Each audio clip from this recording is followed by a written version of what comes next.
Sekalipun orang tahu firman, mengerti kebenaran, tapi mereka tetap bisa jatuh dalam dosa. Kita juga. Kenapa? Kok bisa gitu?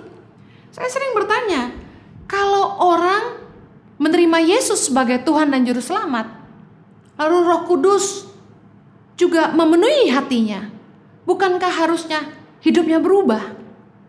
Sesaat berubah, mengalami kelahiran baru, tapi kemudian dalam perjalanan imannya tidak sedikit orang percaya yang jatuh. Why? Saya belajar bahwa pengenalan akan Allah itu kasih karunia. Tidak ada seorang pun yang bisa menerima Yesus sebagai Juru Selamat kalau bukan pekerjaan Roh Kudus. Keselamatan adalah pemberian cuma-cuma dari Bapa di sorga. Tapi untuk hidup dalam kebenaran, melakukan kehendak Bapa, terus belajar mengasihi sesama seperti kita mengasihi diri kita sendiri, itu butuh perjuangan dan itu harus lahir dari keputusan kita. Tuhan adalah the God of free will. Tuhan bukanlah Tuhan yang memaksakan kita untuk mengikuti kemauannya. Dia kasih tahu yang dia mau. Tapi pilihan kita untuk melakukannya. Mengapa banyak orang yang terus jatuh bangun dalam dosa yang sama meskipun mereka sudah tahu kebenaran? Karena banyak orang yang menganggap sepi kemurahan Tuhan. Roma 2 ayat yang keempat berkata begini, maukah engkau menganggap sepi kekayaan kemurahannya, kesabarannya, dan kelapangan hatinya? Tidakkah engkau tahu bahwa maksud kemurahan Allah ialah menuntun engkau kepada pertobatan? Tetapi oleh kekerasan hatimu yang tidak mau bertobat, engkau menimbun murka atas dirimu sendiri pada hari waktu mana murka dan hukuman Allah yang adil akan dinyatakan. Ia akan membalas setiap orang menurut perbuatannya, yaitu hidup kekal kepada mereka yang tekun berbuat baik, mencari kemuliaan, kehormatan, dan ketidakbinasaan. Tetapi murka dan geram kepada mereka yang mencari kepentingan sendiri, yang tidak taat kepada kebenaran, melainkan taat kepada kelaliman.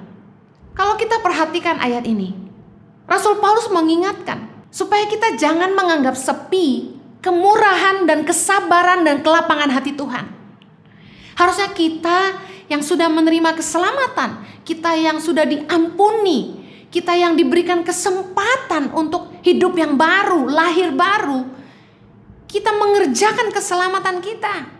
Saya percaya firman Tuhan ini menjelaskan bahwa teori Calvinis sekali selamat tetap selamat itu salah. Bahwa setiap kita harus bersungguh-sungguh atas keputusan hati kita sendiri untuk menang atas setiap dosa. Bertobat, metanoia artinya berbalik 180 derajat, tidak melakukan dosa lagi. Apa sebabnya orang jatuh bangun?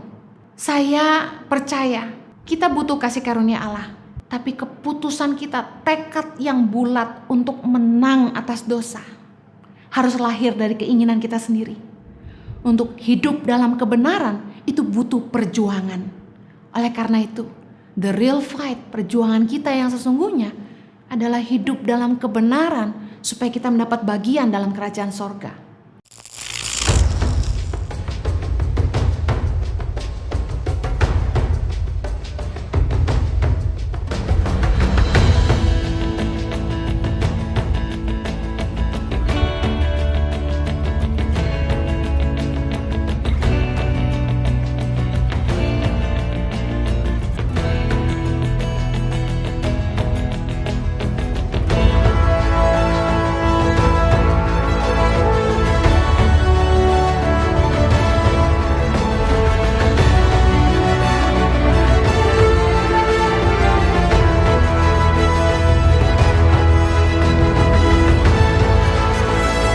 Suka duka, perjuangan guru tangan pengharapan dalam membangun pendidikan di pedalaman Indonesia.